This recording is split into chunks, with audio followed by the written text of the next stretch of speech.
Good evening to all. सर्वांना शुभ संध्याकाळ. तर आजच्या सेशनमध्ये आपण बघणार आहोत.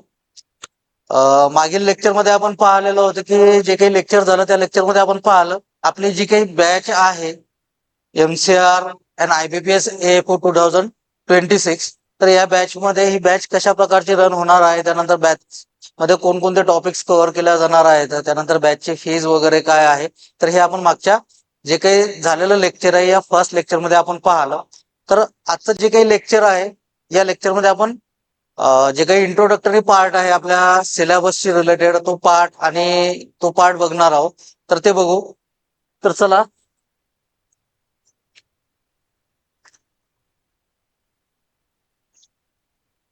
Lecture first introduction. हे जे काय आहे आपल्या बॅचचं जे काही इंट्रोडक्टरी लेक्चर जे आहे ते या ठिकाणी राहणार आहे. त्यानंतर मागील लेक्चरमध्ये आपण पाहिलं की आपली बॅच कशा प्रकारे रन केला जाणार आहे, त्यानंतर बॅच मध्ये कोणकोणत्या फॅसिलिटीज मिळणार आहेत, बॅच लाईव्ह होणार आहे किंवा ऑफलाईन राहणार आहे, ऑनलाईन राहणार आहे, हे आपण पाहिलं. तर आजचं जे काही लेक्चर आहे, जे कोणतंही लेक्चर अटेंड करायचं म्हटल्यानंतर काय काय फॅसिलिटी किंवा कोणकोणती रिक्वायरमेंट राहते, तर ती रिक्वायरमेंट आपल्या लेक्चरची काय काय रिक्वायरमेंट आहे, आपल्या लेक्चरची रिक्वायरमेंट आहे जे की फर्स्ट येते इयरफोन. तुमचं लेक्चर जे राहणार आहे हे लाईव्ह राहणार आहे, ऑनलाईन राहणार आहे. त्याच्यामुळे विद्यार्थ्यांना इयरफोनची आवश्यकता आहे. त्याच्यामुळे फर्स्ट रिक्वायरमेंट जी आहे आपल्या लेक्चरसाठी ती आहे इयरफोन. देन नेक्स्ट जे येणार आहे, नेक्स्ट पेन आणि नोटबुक. तर ही जी रिक्वायरमेंट आहे ही का आवश्यक आहे, तर लेक्चर ज्या वेळेस स्टार्ट होते किंवा टीचिंग ज्या वेळेस केला जाते त्यावेळेस ऑल पार्ट जो आहे आपल्या लेक्चरचा, त्या लेक्चरचा ऑल पार्ट्स किंवा ऑल पॉइंट्स जे आहेत हे ऑल पॉइंट्स आपण काय करू शकत नाहीये, तर त्या पीपीटी मध्ये काय करू शकत नाही, ऍड करू शकत नाहीये. तर त्याच्यामुळे तुम्हाला काय आहे की जे काही इम्पॉर्टंट पॉइंट असतील, इम्पॉर्टंट टॉपिक असेल, तर तो टॉपिक तुम्हाला काय करणं, नोट डाऊन करणं आवश्यक आहे. बिकॉज काय रिझन काय आहे, तर in between the two words, म्हणजे बऱ्याचशा वेळेस काय राहते की एखादा मेन वर्ड राहते की जो तुम्ही जर नोट केला तर त्यावेळेस काय होऊ शकते, त्या वर्डचा मिनिंग तुम्हाला माहिती होऊ शकते, तो तुम्ही त्या ठिकाणी नोट करून ठेवसा. आणि तो वर्डचा मिनिंग तुम्हाला माहिती असल्यामुळे तुम्ही ते जे काही टोटल सेंटेन्स आहे किंवा जो काही टोटल कन्सेप्ट आहे तो कन्सेप्ट तुम्ही इझिली काय करू शकता, ग्रास्प करू शकता, इझिली समजून घेऊ शकता. त्यासाठी ही काय आवश्यक आहे, तर तुम्हाला पेन आणि नोटबुक सोबत ठेवणं आवश्यक आहे.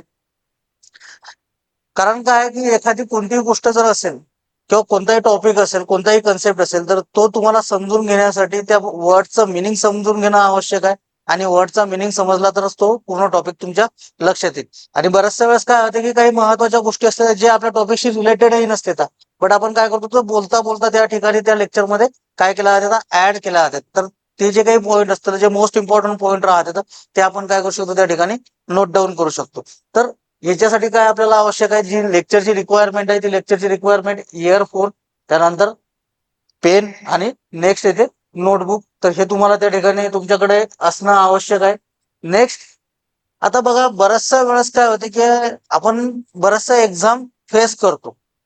बऱ्याचशा एक्झाम म्हटल्यापेक्षा तुम्ही आता जे काही बीएससी चे स्टुडंट आहात, तर तुम्ही स्कॉलरशिपची रिगार्डिंग एखादी दोन एक्झाम फेस केलेली असेल. त्या एक्झाम मध्ये तुम्हाला तुमची काही अपेक्षा असेल त्या अपेक्षेनुसार मार्क्स जर आले नाहीये, तर त्यावेळेस काय होते, तो स्टुडंट जो आहे किंवा जो कोणता व्यक्ती आहे तर तो काय होतो, फ्रस्ट्रेशन मध्ये जाण्याची शक्यता असते. Worried about career, worried about future, म्हणजे समोरची जी काही काळजी आहे ती तुम्हाला त्या ठिकाणी भेडसावते.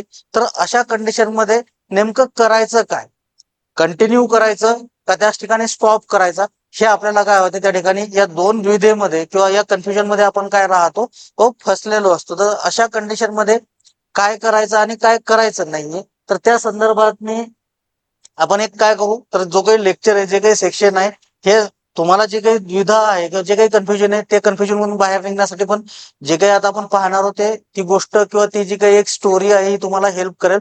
आणि समोर येणारं जे काही स्टडी मटेरियल असेल किंवा जे काही स्टडी कशा प्रकारे करायची त्याच्यासाठी तुम्हाला काय करेल, ही स्टोरी एक हेल्पफुल राहील. तर चला ठीक आहे, आजचं लेक्चर स्टार्ट करण्याआधी आपण एक तुम्हाला काय करू, एक स्टोरी सांगतो की बाबा नेमकी त्या स्टोरीचं तात्पर्य काय आहे, हे स्टोरी ऐकल्यानंतर तुम्हाला लास्टमध्ये माहितच पडेल. तर बघा काय आहे, एक व्यक्ती असतो जो की वाळवंटातनी काय राहतो, भटकलेला असतो. जे समोर तुम्हाला ते इमेज जी काही दिसत असेल त्या इमेज वरून तुमच्या ते लक्षातही आलेलं असेल कदाचित. हा जो काही व्यक्ती आहे, हा व्यक्ती काय वाळवंटातनी प्रवास करण्यासाठी गेलेला असतो आणि त्या वाळवंटातनी तो काय भटकलेला असतो. त्याला बाहेर निघण्यासाठी कोणत्याही प्रकारचा मार्ग सुचत नाही. तो प्रयत्न करतोच करतो, परंतु त्याला काय कोणत्याही प्रकारचा मार्ग त्या ठिकाणी बाहेर निघण्यासाठी दिसत नाही. रिझन काय, तर लाखो किलोमीटर पर्यंत काय ते वाळवंट नुसतं पसरलेलं आहे, नुसतं वाळवंटच पसरलेलं आहे. त्याला कोणत्याही प्रकारचे त्या ठिकाणी पाण्याचा सोर्स मिळत नाही, कोणत्याही प्रकारचा व्यक्ती भेटत नाही, किंवा कोणत्याही प्रकारचं कोणतंही साधन त्या ठिकाणाहून बाहेर निघण्यासाठी मिळेल अशा प्रकारचं कोणतंही साधन त्याला त्या ठिकाणी मिळत नाही. त्याच्याकडे अव्हेलेबल असणारं जे काही पाणी असेल ते पाणी शेवटी काय होते, संपून जाते. पाणीही संपते, सोबत सोबत त्याच्या शरीरामध्ये जी असणारी ताकद आहे, जी चालण्याची क्षमता आहे, ती क्षमताही तिच्या शरीरामध्ये काय होत चालते, संपुष्टात आलेली असते. मग अशा कंडिशन मध्ये काय तो प्रयत्न करत राहतो, तरी सुद्धा तो काय करतो, प्रयत्न करत राहतो, पण त्याला बाहेर जाण्याचा कोणत्याही प्रकारचा मार्ग सुचत नाही. पण कंडिशन कशी आलेली आहे त्या व्यक्तीवरती बघा, काही केलं तरी तो मरणारच आहे, आणि काही नाही प्रयत्न केले तरी तो मरणारच आहे, नाही केले तरी तो मरणारच आहे. असे दोन कंडिशन त्या ठिकाणी त्याच्या समोर काय आलेल्या आहेत, हा समोर प्रेझेंट येतो.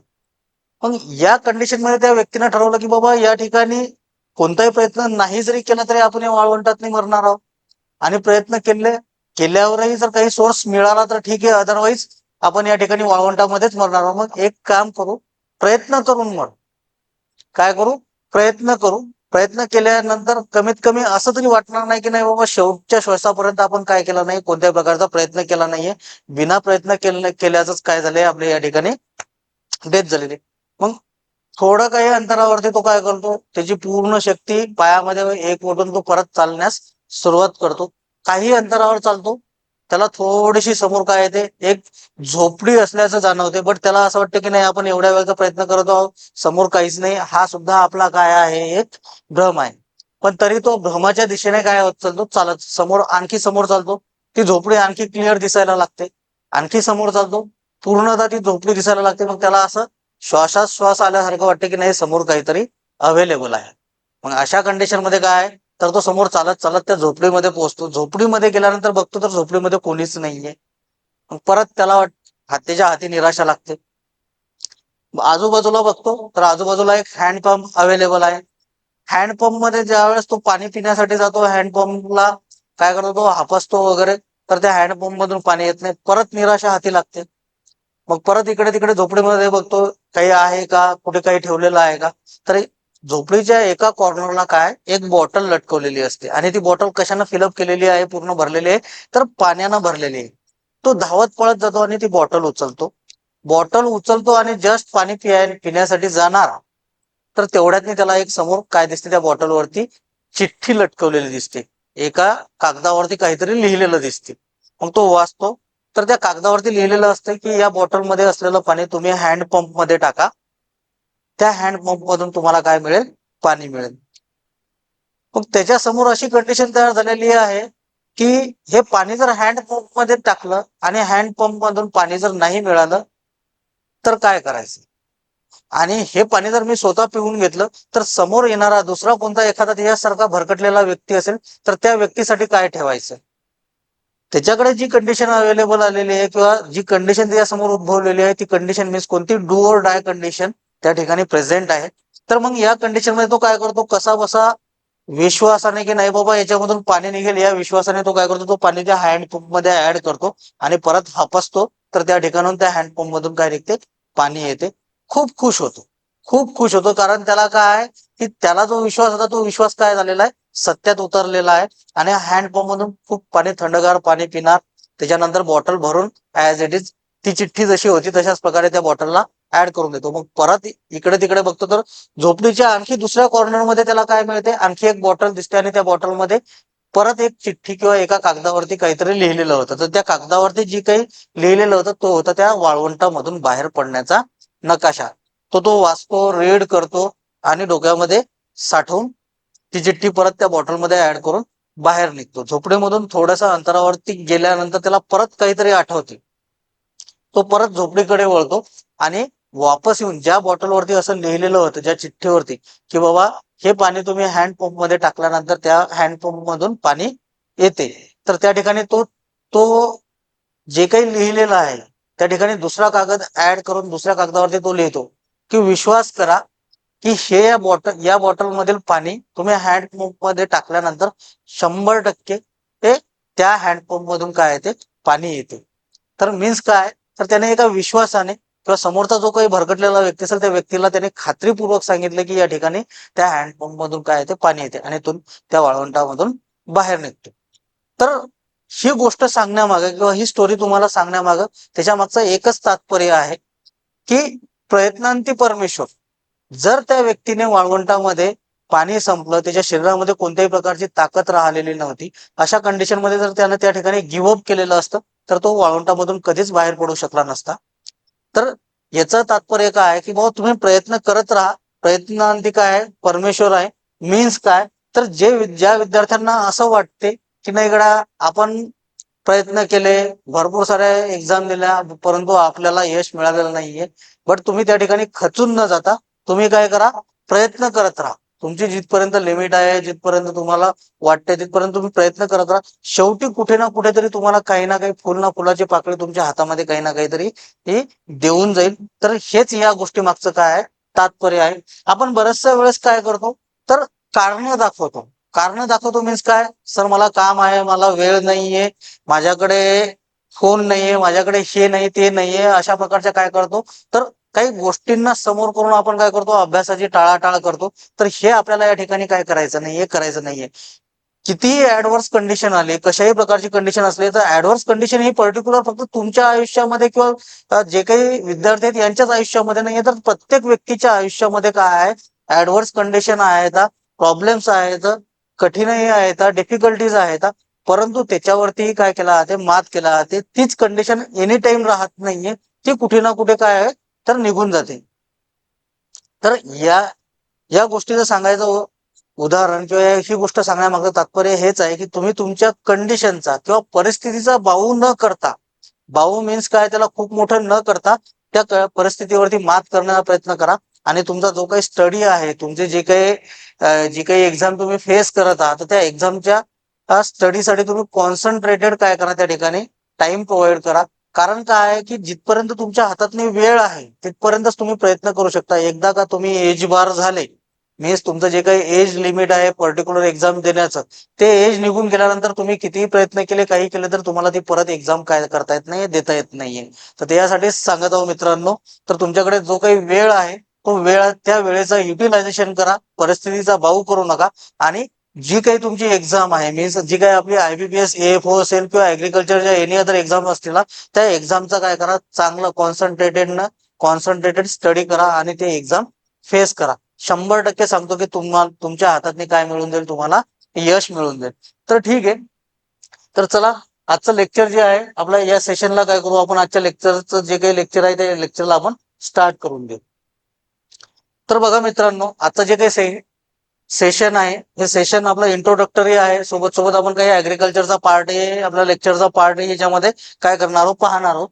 तर आपल्या ऍग्रिकल्चर एक्झाम पॅटर्न जो आहे आपल्याकडे काय आहे, तर जे काही आपण ऍग्रिकल्चर एक्झाम देणार आहोत, ऍग्रिकल्चर एक्झाम पॅटर्न कशा प्रकारचा राहतो तो या ठिकाणी आपण पाहणार आहोत. ऍग्रिकल्चर एक्झाम पॅटर्न मीन्स काय, तर जेवढ्या काही ऍग्रिकल्चर एक्झाम आहेत, सपोज काही विद्यार्थी IBPS AFO एक्झाम फेस करत असणार किंवा त्या एक्झामची स्टडी करत असणार, तर त्या एक्झाम मध्ये काय विचारलं जाते, तर त्या एक्झाम मध्ये जे काही ऍग्रिकल्चरशी रिलेटेड जे काही क्वेश्चन्स राहतात ते थोडे डीप विचारले जातात. तर त्या पॅटर्नचा काय करायचं आहे आपल्याला, स्टडी करून, मीन्स तो पॅटर्न कशा प्रकारचा आहे त्या पॅटर्न नुसार आपल्याला काय करायचं या ठिकाणी स्टडी करायची. तर त्या विद्यार्थ्यांना काय करावं लागेल, थोडी डीप स्टडी करावं लागेल, थोडे कन्सेप्ट समजून घ्यावं लागतील. देन आफ्टर ते काय करू शकतील, ते एक्झाम फेस करू शकतील किंवा क्रॅक करू शकतील. तर हे ऍग्रिकल्चर IBPS AFOच्या बाबतीत. देन सेकंड एक्झाम कोणती येते, सपोज जे विद्यार्थी किंवा जे स्टुडंट ओनली MCR पर्पजच्या दृष्टिकोनातून किंवा MCR PGCET देण्यासाठी ऍग्रिकल्चरचा स्टडी करत आहेत, तर या विद्यार्थ्यांना काय एवढं डीप जाण्याची आवश्यकता नाहीये. त्यांना जे काही फोर्थ इयर मध्ये किंवा जे काही 4 इयर मध्ये त्यांचं जे काही BSc चा सिलेबस आहे या सिलेबसशी रिलेटेडच काय राहतात त्यांच्यावाले क्वेश्चन्स राहतात. मीन्स जास्त डीप मध्ये नाही, बेसिक क्वेश्चन राहतात आणि थोडेफार मीडियम लेवलचे. तर या विद्यार्थ्यांना जास्त डीप मध्ये न जाता मीडियम लेवल पर्यंत जरी स्टडी केली तरी त्यांचं MSc एंट्रन्स मध्ये त्यांचं ऍडमिशन होऊन जाते. किंवा ते पीजीसीटी एक्झाम क्रॅक करू शकतात.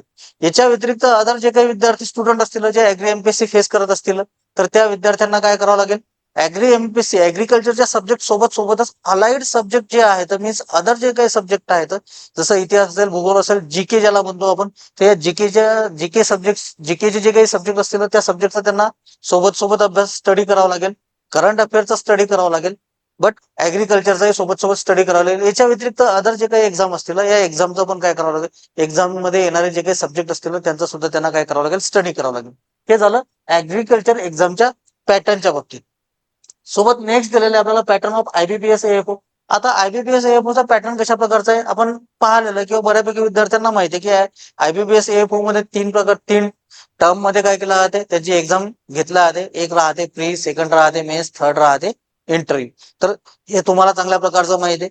देन नेक्स्ट आहे पॅटर्न ऑफ कृषी सेवक एक्झाम. आता कृषी सेवक एक्झामचा जो काही पॅटर्न आहे त्या पॅटर्न मध्ये ऍग्रिकल्चरचा काही पोर्शन आहे, काही त्याच्यामध्ये मराठी आहे, काही इंग्लिश आहे.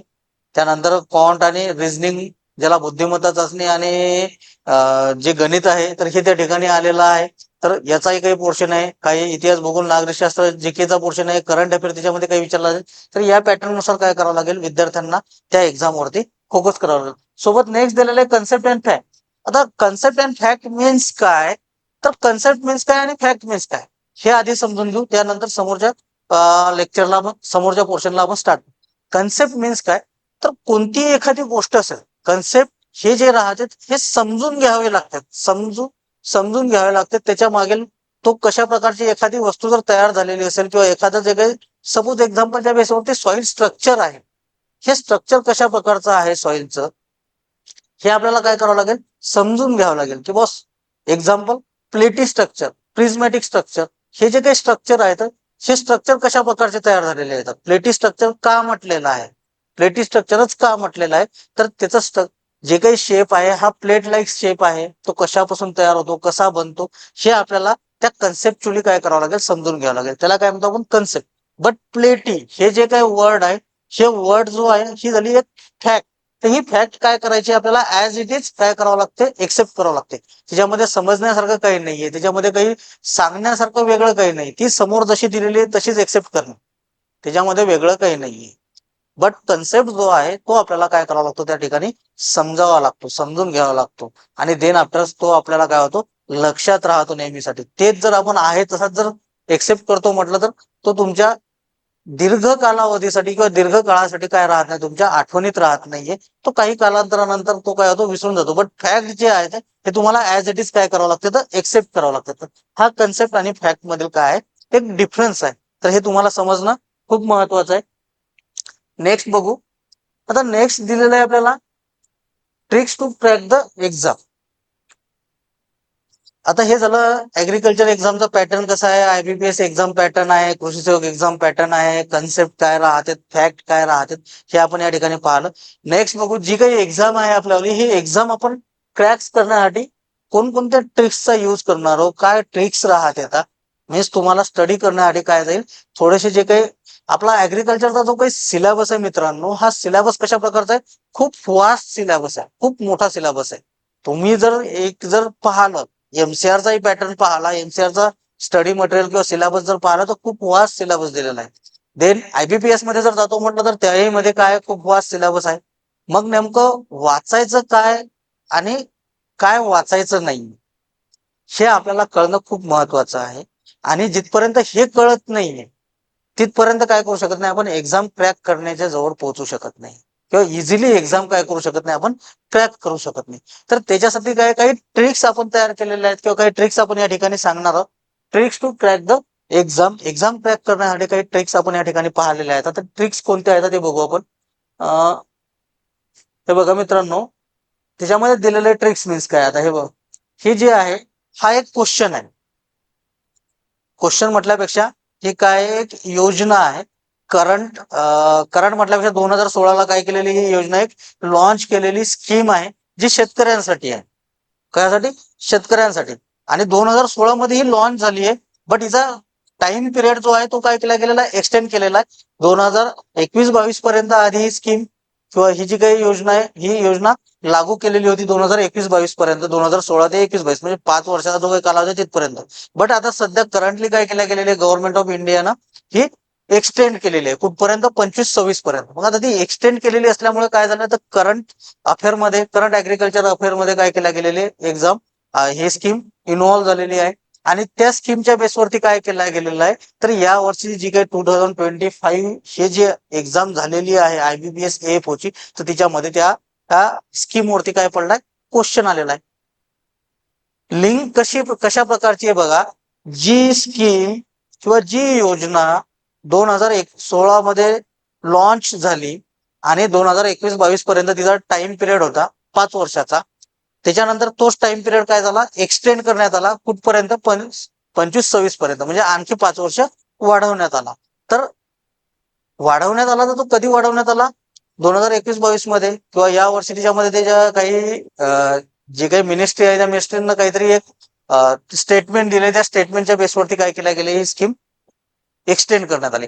तर ती एक्सटेंड करण्यात आली आणि या स्कीमचं लिंकअप करंट इयरमध्ये क्वेश्चन विचारण्यामागचं काय आहे किंवा काय रिझन आहे ते एक रिझन आपण या ठिकाणी काय बघणार आहोत. आता स्कीम कोणती आहे बघा, restructured weather based crop insurance scheme launch in 2016. Restructured weather based crop insurance scheme ही स्कीम काय केल्या गेलेली आहे लॉन्च केल्या गेलेली आहे 2016 मध्ये. आणि याच्याशी रिलेटेड काय झालेलं आहे आपल्याला या वर्षी जी काही 2025 ची IBPS AFO जी झालेली आहे 2025, ही आताची जी काही currently IBPS AFO mains exam जी झालेली आहे त्या एक्झाम मध्ये काय पडलेला आहे हा क्वेश्चन आलेला आहे त्या स्कीमशी related. The scheme supporting farmer, या ठिकाणी काय म्हटलेलं आहे स्कीम काय करते supporting farmer against financial loss. कशाच्या अगेन्स्ट मध्ये सपोर्ट करते तर फायनान्शियल लॉस जो आहे या लॉसच्या बाबतीतली काय करते फार्मर्सला सपोर्ट करते due to abnormal and adverse condition. कोणत्या कंडिशन मध्ये abnormal condition, adverse condition, adverse variation is adverse condition, abnormal condition. आता ऍडव्हर्स कंडिशन मीन्स काय, ऍबनॉर्मल कंडिशन मीन्स काय, तर हे कोणत्या कंडिशन याच्यामध्ये काय आहे हेवी रेनफॉल,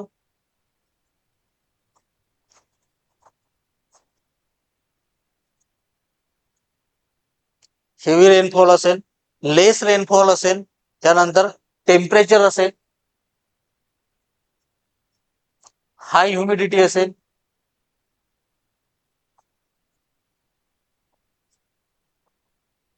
हाय ह्युमिडिटी, हेवी रेनफॉल एक, लेस रेनफॉल, रेनफॉलशी रिलेटेड जो कोणता टॉपिक आहे म्हणजे लेस असेल किंवा हेवी असेल तर रेनफॉल एक. सेकंड काय दिलेलं आहे आपल्याला टेम्परेचर दिलेलं आहे. थर्ड ह्युमिडिटी दिलेलं आहे. फोर्थ काय तर वाइंड आहे. Fifth storms, storms. तर हे जे काय ज्याला आपण गारपीट म्हणतो बऱ्याचशा वेळेस आपल्या विदर्भामध्ये आहे की जे व्यक्ती बियाचा कांदा सेडचा जे काही कांदा लावते तर ते उन्हाळ्यामध्ये लावला जाते किंवा आपलं या विंटर सीझन मध्ये लावला जाते आणि त्याचं हार्वेस्टिंग जे राहते हे समर सीझन मध्ये एप्रिल ते मेच्या दरम्यान राहते. तर या कंडिशन मध्ये अवकाळी पाऊस ज्याला म्हणतो या अवकाळी पावसामुळे होणारं जे काही नुकसान असेल त्या शेतकऱ्याचं तर ते काय करू शकतो या ठिकाणी कव्हर केला जाते. जास्त प्रमाणात रेनफॉल झालेला असेल मीन्स आता या वर्षीचा हा क्वेश्चन येण्यामागचा रिझनही आणखी एक सांगतो. ते आपण पाहिलं की यावर्षी जी काही पावसाळा झालेला आहे किंवा यावर्षी जी काही रेनफॉल झालेला आहे ते पंजाबमध्ये खूप जास्त प्रमाणात पावसानं काय केलेलं आहे उधम माजवलेला आहे. त्यानंतर जनावर, शेतातील माती, शेतातील पिके सर्वच्या सर्व काय केलेले आहेत वाहून गेलेले आहेत. तसंच मराठवाडा रिजन मध्ये पण काय झालेलं आहे खूप जास्त प्रमाणात पावसानं काय केलेलं आहे उधम माजवलेला होता. मराठवाड्यामध्येही काय झालेलं आहे खूप जास्त प्रमाणात अतिवृष्टी झालेली आहे आणि त्या अतिवृष्टीमुळे काय झालेलं आहे तर शेतकऱ्याच्या शेतातील जी काही माती आहे ती माती सुद्धा वाहून गेलेली आहे. पिकं तर गेले, माती सुद्धा वाहून गेलेली आहे. आणि या कंडिशनला लागून किंवा या कंडिशनचा विचार करून काय केल्या गेलेलं आहे जी काही स्कीम आपल्याला 2016 मध्ये लॉन्च केलेली होती आणि ती एक्सटेंड केली 2025-26 पर्यंत, त्या स्कीमशी रिलेटेड काय आहे ही कंडिशन लागू आहे. मग त्या कंडिशनचा, करंट कंडिशनचा आणि या स्कीमचा लिंकअप काय आहे, एकमेकासोबत लिंकअप आहे. ही काय योजना कशाशी रिलेटेड आहे, फायनान्शियल सपोर्ट करते कशाला पर्टिक्युलर फार्मरला आणि कोणत्या कंडिशन मध्ये ऍबनॉर्मल और ऍडव्हर्स कंडिशन. ऍबनॉर्मल कंडिशन कोणती, तर हाय रेनफॉल त्याच्यामध्ये कव्हर केलेला आहे. रेनफॉल मीन्स लेस असो किंवा हाय, हाय रेनफॉल आहे, टेम्परेचर असेल, हाय ह्युमिडिटी असेल किंवा स्ट्रोम्स असतील. तर हे या ठिकाणी कोणती कंडिशन अप्लाय होत आहे, तर रेनफॉल ही कंडिशन जास्त प्रमाणात नाही. हाय रेनफॉल, हेवी रेनफॉल या ठिकाणी यावर्षी झालेला आहे. तर या कंडिशनचा विचार करता ही स्कीम काय आहे, तर आपल्याला या एक्झाम मध्ये विचारणार. मी सांगायचं तात्पर्य हेच की तुम्ही जी काही स्टडी करत आहात, आपल्याला चांगल्या प्रकारे माहिती आहे, जेवढे काही विद्यार्थी असतील, जे काही IBPS ची स्टडी करतील, यांनी बऱ्यापैकी बरेचसे व्हिडिओ पाहिलेले असतील वेगवेगळ्या स्टाफ टीचरचे किंवा वेगवेगळे, किंवा तुम्ही सिनियर्स कडून ऐकलंही असेल, ज्या सिनियर्सने किंवा तुमच्या सिनियर्सने जी काही एक्झाम फेस केलेली असेल, काही विद्यार्थी ज्यांनी फेस केलेले आहे असेही असतील, तर त्यांनी पाहिलेलं असेल पॅटर्न कशा टाईपचा राहतो. पॅटर्न मध्ये करंटशी रिलेटेड जे काही मागच्या 2-3 वर्षातनी एक्झाम झालेल्या आहेत, त्या एक्झाम मध्ये करंटशी रिलेटेड, करंट ऍग्रिकल्चर अफेअर्सशी रिलेटेड जे काही क्वेश्चन्स आहेत, हे जवळपास 9 ते 10 क्वेश्चन त्याच्यामध्ये येतात, किंवा ऍटलिस्ट 5 ते 7 क्वेश्चन तर येतात. आणि ते क्वेश्चन कशाशी रिलेटेड राहतात, ऍग्रिकल्चर स्कीम्स असतील किंवा गव्हर्नमेंटनं काही फंडिंग केलेली असेल, या पॉईंटशी रिलेटेड राहतात. आणि ते लिंकअप कोणासोबत होते, तर लिंकअप होते तर जी काही आपल्या योजना आहेत या योजनाशी रिलेटेड. मीन्स कोणतेही क्वेश्चन उचलले आणि टाकलं असं होत नाहीये मित्रांनो. तर जे काही करंट सिच्युएशन जी तयार झालेली असते, या करंट सिच्युएशनशी रिलेटेड काय राहते, तर हे क्वेश्चन आपल्याला एक्झाम मध्ये विचारलं जाते. मीन्स तुम्हाला फोकस कशावरती करायचं, खूप सारं भारूड वाचायचं नाहीये, खूप सारी 9 ते 10 वर्ष जुने तुम्हाला काय करायचं नाहीये, स्कीम पाहायचं नाहीये. जर असतील लॉन्च केल्या असतील, तर त्या स्कीमचा करंट सिच्युएशन सोबत काही लिंकअप आहे का, तर त्या स्कीम वरती काय करायचंय, फोकस करायचा. मीन्स तुम्हाला स्टडी काय करावं लागते, लिमिटेड स्टडी करावं लागते, बट काय, कॉन्सन्ट्रेटेड. थोडस जनरल व्ह्यू न किंवा ओपन माइंड न विचार करून काय करावं लागते, त्या ठिकाणी स्टडी करणं आवश्यक आहे. तर ठीक आहे, हे झालेलं आहे कोणतं, आजचं जो काही आलेला आहे एक्झाम मधील क्वेश्चन. तर ही झाली, ही एक ट्रिक्स आहे. देन नेक्स्ट कोणतं राहणार आहे, तर नेक्स्ट बघू आपण, नेक्स्ट काय आहे आपल्या याच्यामध्ये. तर नेक्स्ट तुमचा जो काही स्पीड आहे मित्रांनो, नेक्स्ट काय तुमचा जो काही स्पीड राहतो वाचायचा, तो स्पीड. आता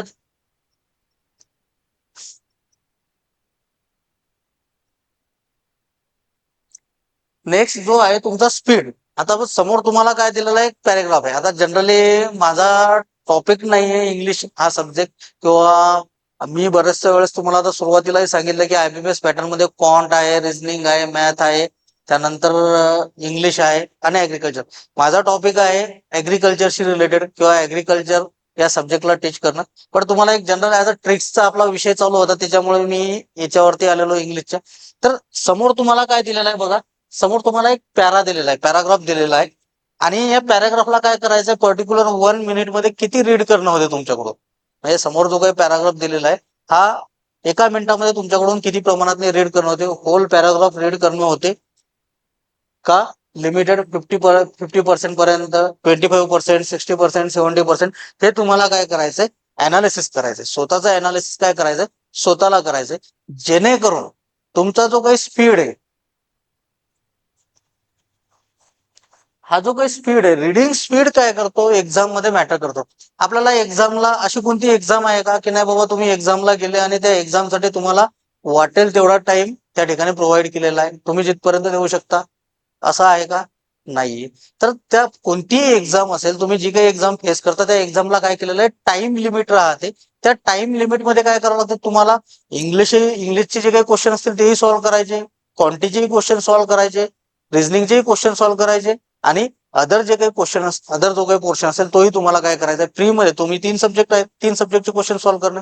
मग याला टाइम पिरियड किती राहतो, मॅक्झिमम काय 1 तास असेल, 2 तास असेल, किंवा मेन्स मध्ये गेलो तर 45 मिनिट्स असतील. तर हे जे काही पोर्शन आहे, या पोर्शनला तुम्ही किती वेळ देता, किती टाइम प्रोव्हाइड करता एक क्वेश्चन सॉल्व्ह करण्यासाठी, ते मॅटर करते. काही विद्यार्थी जे आहेत 1 मिनिटामध्ये पूर्णच्या पूर्ण पॅरा रीड करू शकतात, काही मिनिटं. काही स्टुडंट 1 मिनिटामध्ये काय, तर 60%, काही 70%. तर हे जे काय आहे, तर तुमचं स्पीड जो आहे, रिडिंग स्पीड, हा खूप मॅटर करतो. तर तो स्पीड इन्क्रीज करणं आवश्यक आहे. आणि समजून घेण्यासाठी काय दिलेले राहते, त्याच्यामध्ये काही वर्ड्स दिलेले राहते, प्रॉफरिंग असेल, एक्सपेडिटिव्हस असेल, किंवा अशा प्रकारचे काही त्या पॅरामध्ये वर्ड्स मॅटर करते. तर या वर्ड्सचं मिनिंग समजून, जसं मी सुरुवातीला स्टार्टिंगला तुम्हाला सांगितलेलं आहे, की स्टार्टिंगला सांगितलंय की बाबा, नोटबुक, पेन, हे तुमच्याकडे असणं आवश्यक आहे. डेली न्यूजपेपर रीड करणं आणि जे वर्ड्स त्याच्यामध्ये मेन्शन केलेलं होतं की बाबा वर्ड्सचं काय करणं, मिनिंग लिहून ठेवणं आवश्यक आहे. डे टू डे जे काय असेल ते तुम्हाला न्यूजपेपर रीड करणं आणि त्याचा मिनिंग लिहून ठेवणं, जेणेकरून तुमची काय होईल, होकॅब जी आहे ही इन्क्रीज होईल आणि होकॅब इन्क्रीज झाल्यानंतर काय होते, ऑटोमॅटिकली आपल्याला जो काही पॅरा असेल तो पॅरा ग्रास्प करणं, समजून घेणं हे काय होते, इझी जाते. त्यासाठी ते मॅटर करते. तर त्या तुम्हाला काय करायचंय, तुमचा रिडिंग स्पीड जो आहे तो इन्क्रीज करायचा आहे. ठीक आहे. तर हे एक आहे. नेक्स्ट जर पाहतो म्हटलं आपण, हे झालं एक जनरल. तर जे काही ट्रिक्स आहेत आपण ट्रिक्सच्या बाबतीत बोलत होतो, तर ट्रिक्स मीन्स काय, असं वेगळं काही नसते, वेगळं काही करावं लागत नाहीये. आपण पाहतो की एक टॉपर आणि एक बॅक बेंचर याच्यामध्ये डिफरन्स काय राहते, काही वेगळा डिफरन्स नसते. तर त्याच्यामध्ये डिफरन्स हाच राहतो की स्टडी करण्याची जी काही पद्धत आहे ही चेंज राहते. एखादा व्यक्ती first page to last page पर्यंत ऍज इट इज रीड करत बसतो आणि काही स्टुडंट काय करतात, प्रॉपरली अनालिसिस करतात की बिफोर एक्झामचे जे काही प्रिव्हियस इयरचे जे काही एक्झाम झालेले आहेत त्या एक्झामचं अनालिसिस करून प्रॉपर वेनं काय केलं आहे रीड करतात. आणि टॉपर्स मधील आणि बॅक बेंचर्स मधील किंवा अदर स्टुडंट मधील डिफरन्स जो आहे तो त्याच ठिकाणी आपल्याला काय होतो माहिती पडतो. तर तो प्रॉपरली रीड करतो, त्याच्यामुळे त्याचे मार्क्स जास्त येतात. आणि जो ऍज इट इज आहे कोणत्याही प्रकारचा अनालिसिस करत नाही आणि डायरेक्टली रीड करणं स्टार्ट करतो, त्या विद्यार्थ्यांचं त्या ठिकाणी काय होते, थोड्या काही मार्काने म्हणा किंवा काही येणं तुमचं सिलेक्शन मागे जाऊ शकते किंवा होऊ शकत नाही. तर त्यासाठी काय आहे, प्रॉपर स्टडी करणं, प्रॉपर अनालिसिस करणं आणि स्टडी करणं आवश्यक आहे. तर ठीक आहे, ट्रिक्स अशा वेगळ्या काही नाही येतात, बट ठीक आहे, जेवढ्या असतात तेवढ्या आपण या ठिकाणी बघून घेऊ. फर्स्ट ट्रिक्स कोणती आहे, speed is a most important. जो काही स्पीड दिलेला आहे तो तुमचा रिडिंग स्पीड जो आहे तो मोस्ट इम्पॉर्टंट आहे. इन अ कॉम्पिटेटिव्ह एक्झाम, कोणतीही कॉम्पिटेटिव्ह एक्झाम असेल, तुम्ही ऍग्री एमपीएससी फेस करत असाल तर त्याच्यामध्ये कंबाईन प्री असते, तर त्याच्यामध्ये आपण पाहतो की आपला जो काही मराठी सेक्शन राहतो तो मराठीमध्ये पॅरा येतात, पॅराग्राफ्स येतात आणि इंग्लिशच्या पेपरमध्ये सुद्धा पॅराग्राफ्स राहतात. तर ते पॅराग्राफ्स रीड करण्यासाठी, मराठीतील क्वेश्चन असेल किंवा इंग्लिश मधील, तर तो रीड करून जेवढ्या फास्टली आपण रीड करू शकतो तेवढ्या फास्टली आपण काय करू शकतो, त्या ठिकाणी आन्सर अटेम्प्ट करू शकतो. तर रीड मोस्ट इम्पॉर्टंट आहे. Read newspaper on daily basis. नुसतं एक दिवस रीड केला, एक दिवस न्यूजपेपर आपण काय केलंय, रीड केला तर चालणार नाही. एक दिवस न्यूजपेपर रीड केला आणि सोडून दिलं आणि आपला स्पीड वाढला असं होत नाही. तर रीडिंगचं स्पीड इन्क्रीज करण्यासाठी काय करावं लागेल, read newspaper on daily basis, focus on editorial section. कोणत्या सेक्शन वरती फोकस करायचंय, काय रीड करायचं मीन्स काही रीड करायचं असं नाहीये. तुम्ही जर एखादी एक्झाम फेस करत असाल तर तुम्हाला काय करायचं, त्या एक्झाम पॉईंट ऑफ व्ह्यू काय करायचंय, न्यूजपेपर रीड करायचे. एक्झाम पॉईंट ऑफ व्ह्यू काय करायचे, न्यूजपेपर. आता न्यूजपेपरमध्ये फ्रंट पेज आहे, लास्ट पेज आहे किंवा एनी अदर काही न्यूज राहते तर लास्ट पेज ते रीड करत बसा, नो, तसं काही करायचं नाही. मोस्टली संपादकीय पेज ज्याला म्हणतो आपण, जे मराठी एक्झाम फेस करत असतील, एमपीएससी वगैरे असतील, तर त्या विद्यार्थ्यांनी संपादकीय पेज जे राहते या पेजला काय करायचं, रीड करायचं. आणि पॅराग्राफ्स जे काही आयबीपीएस किंवा बँकिंगचे जे काही स्टुडंट आहेत या स्टुडंटने काय करायचं, एडिटोरियल पेज जे राहते, द हिंदू असेल, आपलं त्यानंतर इंडियन एक्सप्रेस असेल, तर या न्यूज पेपरचे काय करायचे, आपल्याला एडिटोरियल पेज काय करायचे तर रीड करायचे. हे पेजेस का रीड करायचे त्याच्या मागील रिझनही सांगतो. तर काय राहते की त्या पेजवरती लेख तयार केलेले राहते, तर ते त्या लेखामध्ये किंवा जो काही लेख राहतो, जे काही त्या ठिकाणी न्यूज आलेली असते ही करंट सिच्युएशनशी रिलेटेड राहते. करंट सिच्युएशनशी रिलेटेड असल्यामुळे त्या ठिकाणी तुमचे कन्सेप्ट चांगल्या प्रकारे क्लिअर होते. तर मीन्स समाजामध्ये काय चालू आहे आणि कोणत्या गोष्टी चालू आहेत आणि त्याचा प्रतिकूल, अनुकूल आणि प्रतिकूल अशा प्रकारे जे काही इफेक्ट आहे हे कशा प्रकारे समाजावरती पडते, तर हे तुम्हाला त्या पेजच्या किंवा त्या लेखाच्या माध्यमातून काय होते, चांगल्या प्रकारे तुमच्या डोक्यामध्ये जाते किंवा तुमच्या लक्षात राहते. तर त्यासाठी एडिटोरियल पेज जे आहे हे खूप मोस्ट इम्पॉर्टंट आहे. आणि संपादकीय पेज पण मराठीमध्ये लोकसत्तामध्ये गेले संपादकीय पेज, आणि द हिंदू असेल किंवा इंडियन एक्सप्रेस असेल, तर आपल्या विद्यार्थ्यांसाठी तर सोपं जाण्यासाठी इंडियन एक्सप्रेस चांगल्या प्रकारचा आहे. त्याच्यामध्ये चांगलं इझी लँग्वेज राहते, तर ते तुम्ही चांगल्या प्रकारे काय करू शकता, त्या पेज पेपर मधील, न्यूज पेपर मधील एडिटोरियल पेज काय करा, चांगल्या प्रकारे रीड करा. तर ठीक आहे. तर हे एक. देन नेक्स्ट दिलेलं आहे, make note of everything whatever you are reading or learning day by day. तुम्ही जे काही रीड करता, तुम्ही जे काही रीड करत आहात हे रीड केल्यानंतर त्याची नोट बनवणं किंवा नोट लिहून ठेवणं, पॉइंट काय करणं लिहून ठेवणं, हे खूप मोस्ट इम्पॉर्टंट आहे. कारण काय आहे की बघा, जे तुम्हाला लक्षात राहत नाहीये, तर एक वेळ रीड केल्यानंतर जे तुम्हाला लक्षात राहत नाही त्याला वारंवार रीड करावं लागते. तर अशा गोष्टी जर तुम्ही नोट करून ठेवल्या तर ते परत पूर्णच्या पूर्ण पॅराग्राफ असेल, पूर्णच्या पूर्ण चॅप्टर असेल, ते तुम्हाला रीड करण्याची आवश्यकता नाहीये. तुम्ही डायरेक्टली त्या नोटबुक वरती गेले किंवा त्या नोट वरती गेले, तुम्हाला ते लगेच आठवून जाते की नाही गड्या, ही जी काही नोट आहे किंवा हे जो काही पॉइंट आहे हा या कन्सेप्टशी रिलेटेड आहे, जो की आपण लिहून ठेवलेला होता. लिहून ठेवल्यामुळे काय होते, तुम्हाला तुमचे आणखी एक रिव्हिजन झाल्यासारखे होते. त्याच्यामुळे लिहून ठेवणं, नोट करून ठेवणं हे मोस्ट इम्पॉर्टंट आहे. Make note of everything whatever you are reading or learning day by day. जे काही डे बाय डे तुम्ही लर्न करत आहात, रीड करत आहात, त्या ठिकाणी तुम्हाला काय करायचं, त्याची नोट लिहून ठेवायची. Mention the date every time. आणि ते कोणत्या डेटला होतावेपर्यंत काय करायचं, नुसतं नोटच नाही करायचं, तर त्यामध्ये जी काही डेट असेल ती डेट पण त्याच्यामध्ये काय करा, मेन्शन करा, जेणेकरून तुम्हाला माहिती पडेल की आपण कोणत्या डेटला किंवा कधी काय रीड केलेलं होतं. ओके. नेक्स्ट दिलेलं आहे make and follow the time table. आता next make and follow the time table. जे काही ट्रिक्स आपण पाहतो काय एक्झाम क्रॅक करण्यासाठी, जे काही ट्रिक्स आहेत, make and follow the time table. Time table follow करणं मीन्स काय, सकाळी उठल्यापासून रात्री झोपेपर्यंत टाइम टेबल आहे का? नाही. सकाळी उठल्यापासून झोपेपर्यंत टाइम टेबल नाहीये. असा टाइम टेबल तुम्ही तुमच्याकडून जर फॉलो होत असेल तर तुम्ही करू शकता. बट कोणता टाइम टेबल फॉलो करायचा आहे, based on content cover. Based on content cover हा जो काही टाइम टेबल आहे, हा टाइम टेबल तुम्हाला काय करायचा आहे, तयार करायचा आहे. सेल्फ हे स्वतःच तयार करायचा आणि स्वतःच तो काय करायचा आहे, फॉलो करायचा.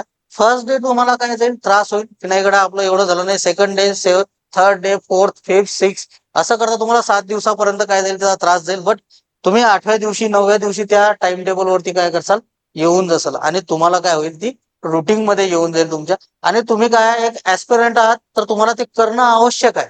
जर एक्झाम क्रॅक करायची तर हे गोष्टी करणं नितांत गरजेच्या आहेत. अदरवाईज तुम्ही काय होऊ शकत, तुमची काय होऊ शकत नाही. एक्झाम क्रॅक करण्यासाठी तुम्हाला डिफिकल्टीज फेस करावं लागतील. तर हे जे काही ट्रिक्स आहेत, हे ट्रिक्स तुम्ही चांगल्या प्रकारे यूज करा. तुमची एक्झाम इझिली काय होईल, क्रॅक होईल.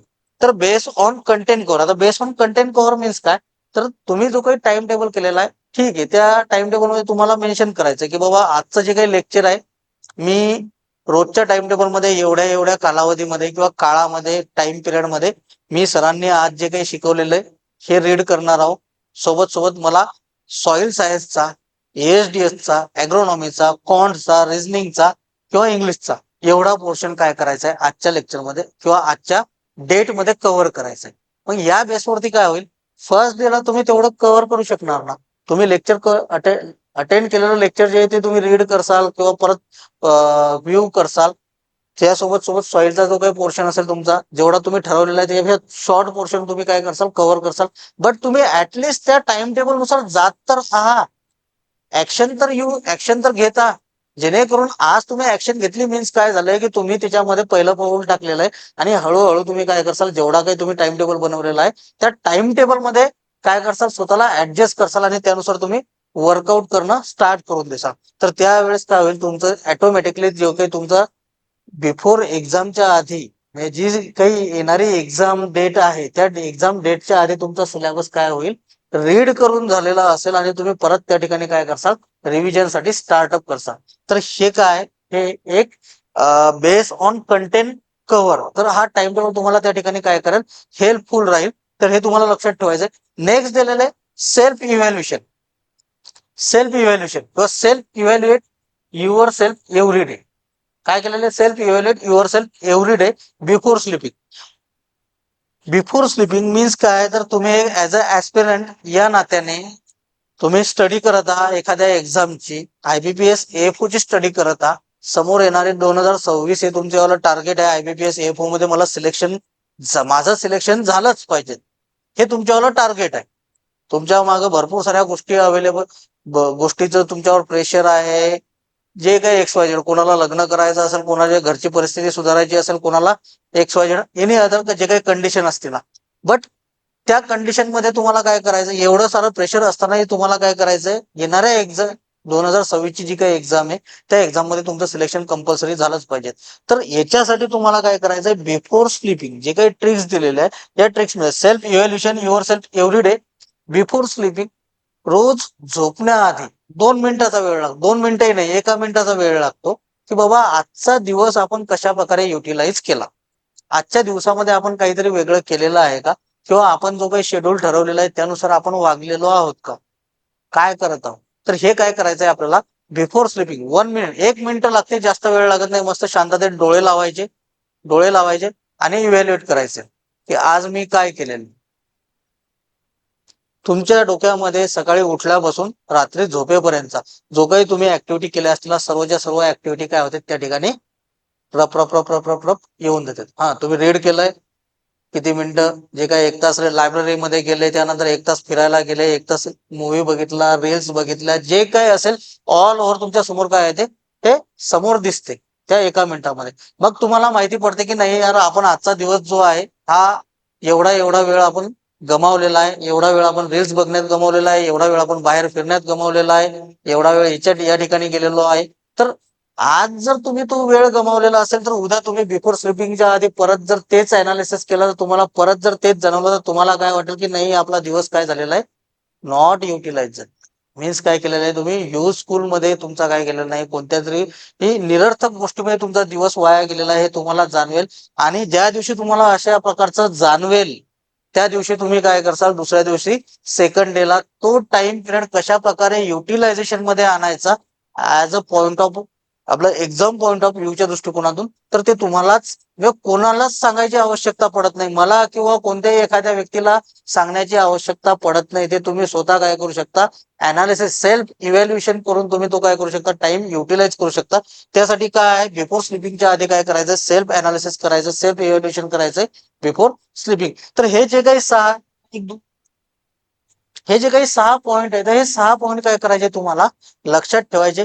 हेच हेच काय आहे, तर तुमच्या ट्रिक्स आहेत, tricks to crack the exam. याच्यापेक्षा वेगळं काही नाहीये बाळांनो. ह्या ट्रिक्सचा तुम्ही चांगल्या प्रकारे युटिलायझेशन करा. तुमचं एक्झाम मध्ये सिलेक्शन 101% पक्का आहे, 100% पक्का आहे. तर ठीक आहे, चला आपण नेक्स्ट टॉपिक वरती येऊन जाऊ. नेक्स्ट पॉईंट जो आहे आपल्याला, तर नेक्स्ट पॉईंट दिलेला आहे आपल्याला ऍग्रिकल्चर. आता जो काही आपलं ऍग्रिकल्चरशी रिलेटेड जे काही सेक्शन आहे किंवा जे काही लेक्चर आहे ते आपण या ठिकाणी स्टार्ट करत आहोत. आतापर्यंत जे काही पाहिलं आपण जनरल पॉईंट पाहिलेले आहेत.